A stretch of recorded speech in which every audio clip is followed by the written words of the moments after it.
Les images de Gaza inondées sont une tragédie, conséquence directe de plusieurs années où Hamas a converti les canalisations en roquettes.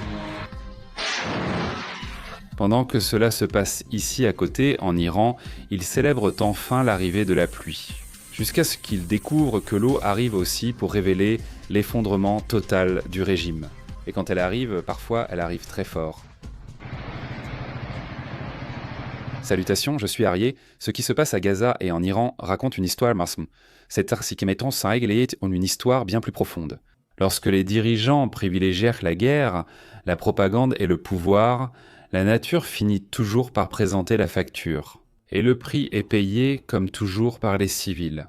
Gaza a connu ses premières fortes pluies de la saison ces 72 dernières heures. Des pluies normales, typiques de l'automne méditerranéen, alors que l'hiver approche également. Rien d'extrême, rien d'inhabituel. Quel est-ce le problème ? Gaza n'a plus de ville, elle n'a que des camps sur le sable, des sols sans drainage, des rues sans égouts et un système d'égouts réduit en ruine. Les images qui sortent y sont très dures. Des tentes qui flottent littéralement, des matelas trempés, des enfants avec de l'eau jusqu'aux genoux, voire jusqu'à la taille. Des cuisines improvisées et inondées, des familles en tentant de survivre. Que penses-tu de ces images ? Qu'en dis-tu ? Qu'en penses-tu ?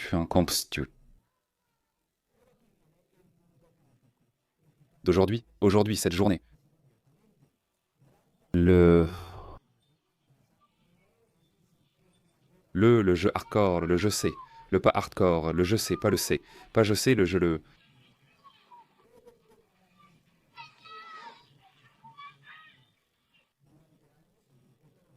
Allumé.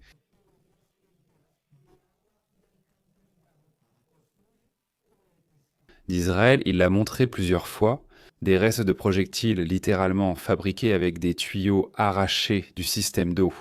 Il n'y a pas seulement les preuves des roquettes qu'ils lançaient en eux-mêmes. Ils enregistraient dans leurs propres vidéos à des fins publicitaires, à des fins de propagande, en déterrant les tuyaux et en se montrant très fiers. Ils utilisaient ces réseaux entiers pour fabriquer des munitions afin de pouvoir attaquer Israël. Et ce n'est pas une opinion, c'est un fait documenté.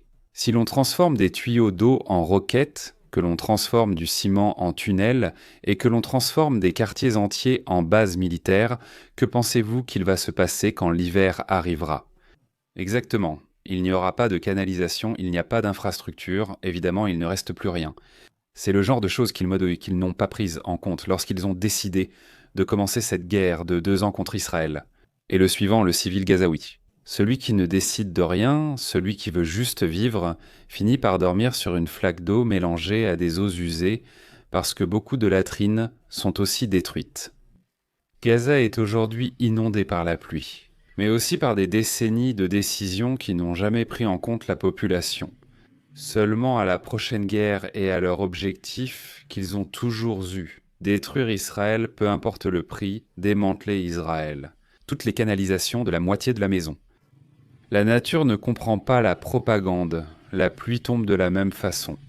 À Gaza, la pluie révèle ce qui a toujours existé, un territoire sans avenir, vidé pour faire la guerre. Pendant qu'ici nous voyons Gaza sous l'eau, en Iran ils vivent dans quelque chose d'aussi contradictoire. Après des mois de sécheresse brutale, de coupures d'eau, de pluies rares, de réservoirs presque vides et de villes se préparant à rationner l'eau, les précipitations sont enfin arrivées. Il a finalement plu en Iran, et ces mêmes pluies les provoquent maintenant des inondations dans plusieurs provinces de l'ouest et du nord-est du pays. Pourquoi ? Parce que lorsqu'un pays connaît une sécheresse prolongée, le sol devient sec, dur, incapable d'absorber l'eau. Et quand il pleut comme il pleut en ce moment, toute l'eau s'écoule à la surface. Ajoutez à cela que s'il n'y a pas de drainage, pas de planification, pas d'infrastructure, il se passe la même chose qu'à Gaza. La pluie devient un désastre, la pluie qui est censée être une bénédiction devient un ennemi mortel. Mais voici le point gênant, celui qui fait mal au régime. L'Iran n'est pas dans cet état à cause de la pluie, il l'est à cause de décennies de corruption, de mauvaise gestion et de priorités déformées. Pendant ce temps, le régime investit des milliards de dollars dans des milices au Liban, dans des armes pour les Houthis, dans des missiles balistiques, dans une propagande agressive contre Israël. Le pays réel, celui qui vit d'eau, d'agriculture, d'électricité et de travail, est tout simplement effondré. Les protestations pour l'eau ne sont plus des cas isolés, elles sont constantes, elles sont nationales, elles sont le signe que la patience du citoyen iranien est en train de s'épuiser. Et même si on ne peut pas parler de soulèvement militaire ouvert, il y a de plus en plus de rapports de mécontentement interne, de troupes qui ne veulent plus continuer à réprimer, de doutes au sein de l'appareil qui soutient le pouvoir. Il y a de plus en plus de vidéos de militaires cachant leur visage qui déclarent qu'ils ne soutiendront plus le régime iranien dirigé par Khamenei. Le régime sait qu'il peut contrôler les manifestants, mais il ne peut pas contrôler la sécheresse et il ne peut pas non plus contrôler la pluie. Lorsqu'un régime se consacre à menacer le monde, mais qu'il n'est même pas capable de garantir de l'eau propre à son propre peuple. Leur crise n'est pas climatique, elle est morale. Et en ce moment même, une crise sociale éclate en Iran. Les dernières images rapportées justement ce soir montrent de grandes manifestations des soi-disant millennials, de la nouvelle génération qui arrive pour s'imposer dans le pays, et qui a décidé de lever la voix et de dire non plus à ce que le régime fait au pays perse. Déplaçons-nous à Gaza, où récemment nous avons évoqué les 100 à 200 combattants du Hamas piégés près de la ligne jaune. Dans des tunnels bloqués par les opérations israéliennes, du côté israélien, pas du côté gazaoui. Nous allons faire une mise à jour brève mais importante. Ils restent piégés, le Hamas ne veut pas le reconnaître, Israël ne veut pas les libérer, Aux États-Unis, Israël ne veut pas que cela paraisse comme une victoire du Hamas. Mais eux, ils ne veulent pas sortir, ils ne veulent pas se rendre. Il y a des rumeurs sur la possibilité même de les déporter vers un troisième pays, mais rien n'est confirmé par aucune autorité sérieuse. Pour l'instant, ce n'est qu'un point de négociation gelé. Pendant ce temps, les combattants du Hamas qui s'y trouvent, qui refusent des résistants à partir, manquent du tank de nourriture et d'eau. Et on parle déjà du fait qu'Israël pourrait rapprocher les points d'accès à la nourriture. Cela, évidemment, laisse beaucoup de choses à dire, beaucoup d'opinions partagées, ici en Israël, et bien sûr, j'imagine aussi de votre côté. Faites-moi savoir ce que vous en pensez dans les commentaires. Mais ce qui est important, c'est ceci. Selon la façon dont cela sera résolu, ce petit groupe peut-il définir la stratégie pour le reste des tunnels? S'ils sortent en négociant, Hamas dira qu'il a gagné. S'ils se rendent, Israël dira que c'est le modèle de la Gaza post-Hamas. S'il meurt là-dedans, ce sera un autre déclencheur politique dans la région. C'est pourquoi tout le monde le traite comme une pièce délicate du puzzle. Le chef d'état-major, le général Eyal Samir, était à Rafah il y a 2 jours, et il a prononcé une phrase clé. Nous devons être prêts à avancer et à prendre le contrôle opérationnel de plus de zones dans la bande, si on nous en donne l'ordre. En d'autres termes, le cessez-le-feu peut se poursuivre, mais l'armée est prête à reprendre des opérations en profondeur à l'intérieur de Gaza à tout moment. Il n'y a pas de démobilisation, il n'y a pas de retrait, il y a une préparation constante. Ce message était destiné à 2 publics. L'un pour le Hamas, si vous rompez l'accord, nous entrerons, et l'autre pour l'intérieur d'Israël, pour la population israélienne. Rien n'est terminé, c'est juste en pause. De son côté, Netanyahou, le Premier ministre d'Israël, a également pris la parole ces derniers jours et n'a laissé aucune place à l'interprétation.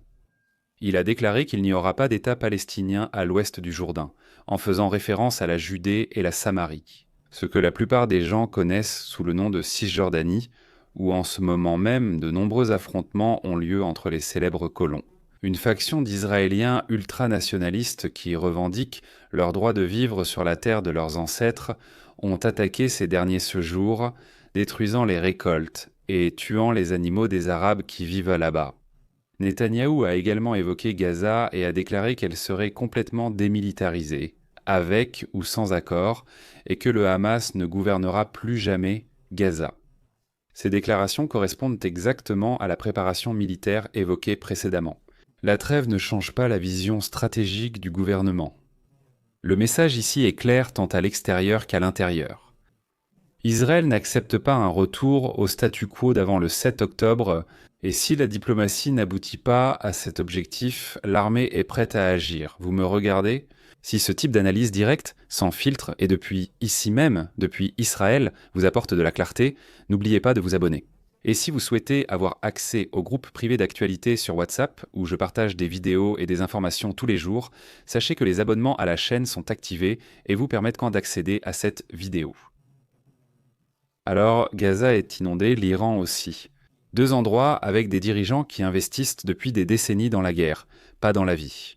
Et la nature, sans idéologie, sans propagande, finit par révéler la vérité de chaque pays et sur quel pilier il est sans construit. Nous devons rester vigilants, car d'importants mouvements pourraient survenir bientôt à la frontière de Gaza, et aussi de nouvelles réactions de l'Iran en raison de la pression interne que subit le pays.